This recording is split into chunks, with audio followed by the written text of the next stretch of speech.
এখন আপনারা মনে করছেন আমি অর্থমন্ত্রী, অর্থের ভান্ডার নিয়ে বসে আছি, একটা একটা চেক লিখে দেবো আর টাকা চলে আসবে। পেশেন্ট পাঠাবো, তারা তাদের চিকিৎসা করবে, বিলটা সরকার দিয়ে দেবে, বিল সরকার দিয়ে দেবে। জমিটা আমি দিই না, জমি সরকার দিচ্ছে। আমারও ধন্যবাদ দিয়ে লাভ না, সরকারকে ধন্যবাদ।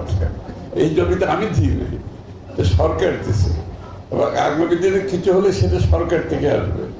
সুতরাং এটা অল ক্রেডিট যে তৎকালীন দেশনেত্রী বেগম খালেদা জিয়া সরকার এবং সেই সরকারকে ধন্যবাদ। আমিও জানি এই কারণে এত বড় একটা প্রপার্টি এত কম মূল্যে দেওয়ার জন্য এবং আজকে এটাকে করার সুযোগ সৃষ্টি করে দেওয়ার জন্য, সেটা ঠিক আছে।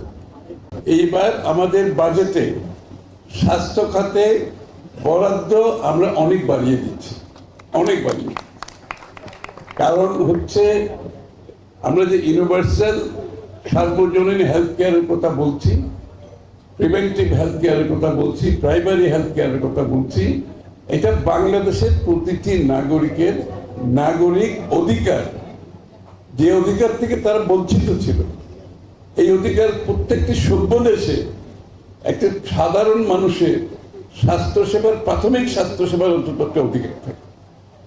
এই প্রাথমিক স্বাস্থ্যসেবাকে আমরা আরো উপরের পর্যায়ে নিয়ে যাচ্ছি।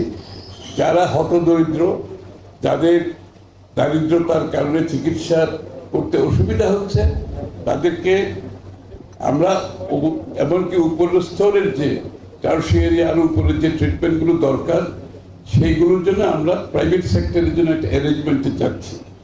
যেহেতু সরকারি হাসপাতালগুলোর একটা সীমাবদ্ধতা আছে, এই জন্য আমরা প্রাইভেট হসপিটালগুলোর সাথে কথা বলছি।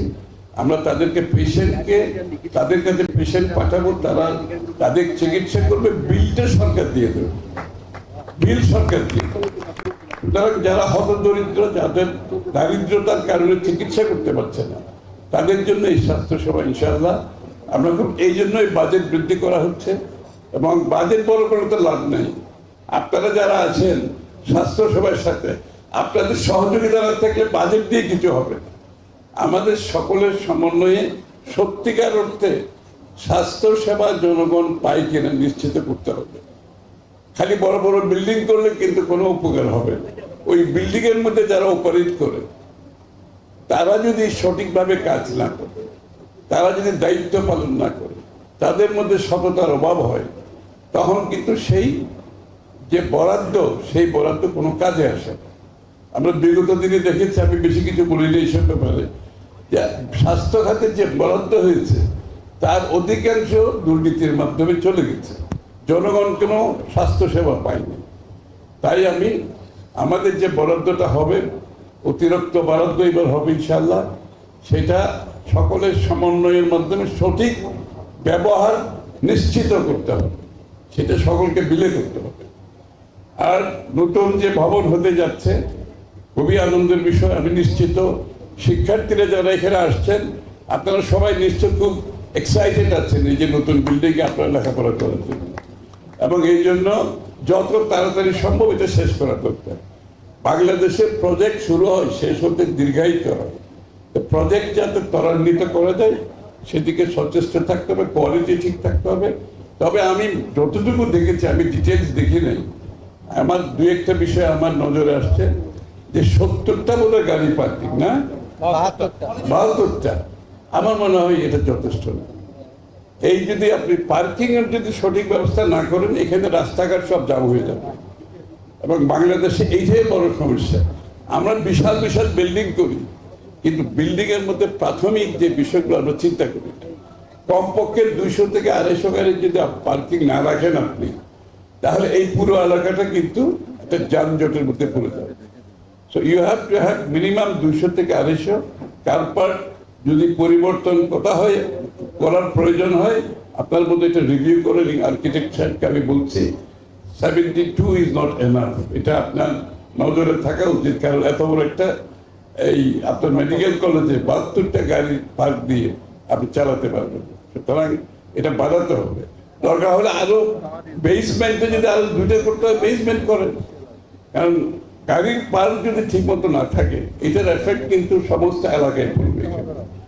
এই পুরো কমপ্লেক্সে যারা আসবে তাদের কিন্তু এই অবস্থা খুবই খারাপ হয়ে যাবে। তো এটা মাথায় রাখতে হবে। আমি জানি না ইন্টারনেট যে শিক্ষার্থীদের জন্য এন্টারটেইনমেন্টের জন্য কি রাখা হয়েছে আমি জানি না। তাদের খেলাধুলার জন্য বাইরে খেলাধুলার এবং ইনডোর খেলাধুলার ব্যবস্থা রাখতে হবে। লেখাপড়ার সাথে সাথে এগুলো অত্যন্ত গুরুত্বপূর্ণ। তাদের মানসিক যে একটা প্রয়োজন আছে যে ছাত্রছাত্রীদের তাদের লাইব্রেরির প্রতি যথেষ্ট নজর রাখতে হবে।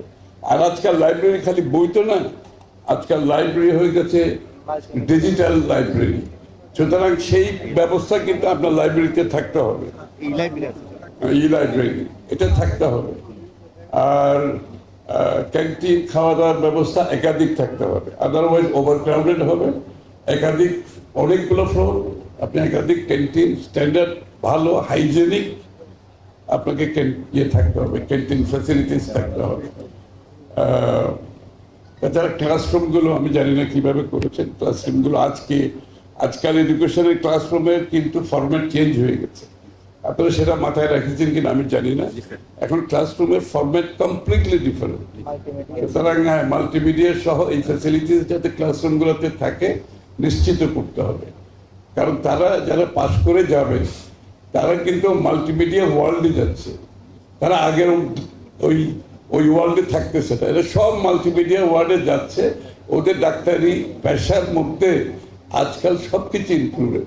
ডাক্তাররা আগের মতো তো ডাক্তারি নাই, সবকিছু পরিবর্তন হয়ে যাচ্ছে। সুতরাং তাদের ট্রেনিং এর মধ্যে এগুলো থাকতে হবে, পাশ হয়ে যাতে তাদেরকে নতুন ভাবে আবার এগুলো শিখতে না হয়। আর টাকা পয়সার ব্যাপার তো সবসময় একটা দাবি আপনাদের থাকে। এখন আপনারা মনে করছেন আমি অর্থমন্ত্রী, অর্থের ভান্ডার নিয়ে বসে আছি, একটা চেক লিখে দেবো আর টাকা চলে আসবে। বিষয়টা অত সহজ না। কারণ হচ্ছে আমরা একটা খুব খারাপ সময় অতিক্রম করছি। মধ্যপ্রাচ্যের ওয়ারের মাধ্যমে আমাদের বিশাল অঙ্কের একটা টাকা চলে গেছে তেল গ্যাসের মধ্যে, প্রায় 4 বিলিয়ন মানে 40,000 কোটি টাকা ইতিমধ্যে বাজেট থেকে চলে গেছে, 40,000 কোটি টাকা। এর আগে আমি আর কি বলবো, আমরা যেটা পেয়েছি বিগত সরকারগুলো থেকে সেটা মাইনাস মাইনাস অ্যান্ড মাইনাস, এখানে যোগ কিছু নাই, সবগুলো ঋণাত্মক। এখানে এইগুলো আবার মেক আপ করতে হচ্ছে। এমনকি অনেকগুলো বিল পর্যন্ত পেমেন্ট করে নেই তারা। পাওয়ার সেক্টর, এনার্জি সেক্টরে 50,000 কোটি টাকার মতো বাকি রেখে চলে গেছে। মাশাআল্লাহ, এগুলো আবার সব পে করতে হচ্ছে। সুতরাং একটা বিরাট মানে অর্থনৈতিকভাবে একটা ভীষণ আমরা ঋণাত্মক অবস্থায় আছি। এখান থেকে প্রথমে আমরা এখান থেকে বের হতে হবে, তারপরে অর্থনীতি সামনের দিকে যাবে। আপনারা নিশ্চয়ই লক্ষ্য করেছেন, আমি বলছি 2 বছর সময় লাগবে অর্থনীতি ঘুরে দাঁড়ানোর জন্য। সুতরাং এইখানে আমাদেরকে আপনাদের দাবি দেওয়া ঠিক আছে, আমার যতটুকু সম্ভব, যেহেতু আপনারা ভালো করছেন, কলেজ ভালো করছে, হসপিটাল ভালো করছে, তা আপনাদের হয়তো যৌক্তিকতা আছে কিছু আর্থিক সুবিধা পাওয়ার জন্য, সেটা আমি চেষ্টা করব। এমন বলতে পারবো না, চেষ্টা করব সহায়তা করার জন্য। যেহেতু আমি মনে করি হসপিটাল না, নার্সিং ইনস্টিটিউট খুবই আসতেছে, নার্সিং ইনস্টিটিউট প্রয়োজন। মেডিকেল, আপনারা কি মেডিকেল টেকনোলজিস্টদের জন্য কোন ইনস্টিটিউট করেছেন না করেন? হ্যাঁ, বিশ্ববিদ্যালয় মেডিকেল টেকনোলজিস্টদের জন্য একটা ইনস্টিটিউট করা দরকার। বাংলাদেশে কিন্তু টেকনোলজিস্টের বড় সমস্যা, মেশিনারি পড়ে আছে, কোনো কাজে আসতেছে না। কোটি কোটি টাকার মেশিনারি আছে সরকার, কোনো টেকনোলজিস্টের অভাবে আসতেছে না। আর টেকনোলজিস্ট বাংলাদেশে না, বিদেশে অনেক বড় ডিমান্ড, ওরা বাইরে গিয়েও কাজ করতে পারবে, সেটা চিন্তা করতে পারেন। আর সিট বাড়ানোর ব্যাপারে যেটা আপনারা বলেছেন, এটা কিন্তু আমি সিট বাড়ানোর ব্যাপারে একটু you have to be very careful. Seat বাড়ানোর ব্যাপারে আপনার যদি 2-3টা বিষয় আছে। টিচার স্টুডেন্ট রেশিও, ফ্যাকাল্টি আপনার আছে কিনা, টিচার স্টুডেন্ট রেশিওতে কম্প্রোমাইজ করা যাবে না, ফ্যাকাল্টিতে কম্প্রোমাইজ করা যাবে না, আপনার ফ্যাসিলিটিতে কম্প্রোমাইজ করা যাবে না। এইগুলো যদি থাকে তাহলে সিট বাড়াতে অসুবিধা নেই। কিন্তু এইসব বাদ দিয়ে যদি আপনি সিট বাড়ান খালি ইনকামের জন্য, তখন কিন্তু আপনার কোয়ালিটি, আপনার মান কিন্তু নিচে থেকে নেমে যাবে। So you have to be very careful. Seat বাড়ানোর ব্যাপারে বাড়ানোর আগে you have to ensure teacher student ratio ঠিক আছে, আপনার শিক্ষার মানে অতিরিক্ত ছাত্রের কারণে শিক্ষার্থীদের মধ্যে যে যে যে যে যে ঘনত্ব যে যে ইন্টারেকশনটা থাকা দরকার সেটা কোনো সাফার করছে কিনা, তো সব কিছু মিলিয়ে যদি এগুলো ঠিক থাকে তাহলে কিন্তু সিট বাড়াতে কোনো অসুবিধা নেই। এগুলো ঠিক রাখতে হবে এবং নিশ্চিতভাবে এইগুলো যদি ঠিক না থাকে আপনারা অপেক্ষা করেন, পরে করেন, কিন্তু শিক্ষার মান কমিয়ে দিয়ে আপনি সিট বাড়িয়ে ওই অর্থ আয়ের জন্য সেই কাজটা করলে কিন্তু আপনাদের রেটিংয়ে কিন্তু এফেক্টেড হয়ে যাবে ব্যাপারটা। আর যদি সেটা করতে পারেন, সিট বাড়ানোর বিষয়টা আমি দেখবো, কোনো অসুবিধা নাই। আর বক্তব্য বেশি দীর্ঘায়িত করতে চাই না, আমি আনন্দিত আমরা সবাই এগিয়ে যাচ্ছি বাংলাদেশের আগামীর যে বাংলাদেশ আমরা গড়তে চাইছি সবাইকে নিয়ে, বিশেষ করে নতুন জেনারেশন যারা শিক্ষার্থী তারাই বাংলাদেশের ফিউচার। যে স্বাস্থ্য খাতে যে আমরা বিনিয়োগটা বড়ভাবে করতে যাচ্ছি, এখানে তো আমাদের ভালো ভালো ডাক্তার দরকার, আমাদের নার্সের দরকার, আমাদের টেকনোলজিস্ট দরকার, আমাদের মেডিকেল ম্যানেজমেন্টের লোকজন দরকার, এর অনেকগুলো বিষয় আছে। তো সুতরাং সবগুলো সমানভাবে চলতে হবে এবং এগুলো তাহলে আমরা কিন্তু অ্যাচিভ করতে পারবো। আমাদের ইউনিভার্সাল হেলথ কেয়ার যেটা, সেটা আমরা সফলভাবে আমরা করতে চাই, সমাপ্ত করতে চাই, যাতে প্রতিটি মানুষের দ্বারে স্বাস্থ্য ব্যবস্থা, স্বাস্থ্য সেবা আমরা পৌঁছে দিতে পারি।